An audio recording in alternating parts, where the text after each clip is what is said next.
In today's video, I'm going to teach you how to set up AdsPower browser for YouTube Proxy. We'll walk through the setup in a clear, practical way so your browser profile looks more natural and works better with YouTube's detection systems. To begin, create a new browser profile inside AdsPower and pay close attention to the browser engine and operating system settings. For the browser engine, choose Sun Browser.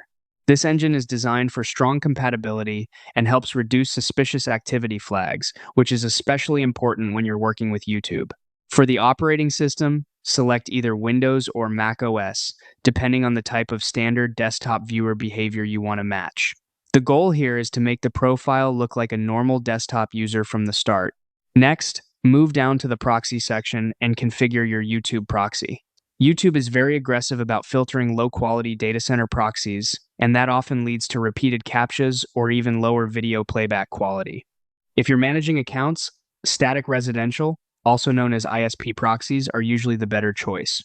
If your use case is view boosting or scraping, rotating residential proxies tend to work better.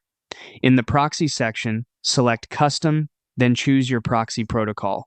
SOCKS 5 is preferred here because it usually provides more stable video streaming. Enter your proxy host and port, along with the proxy username and password, then click the blue Check Proxy button.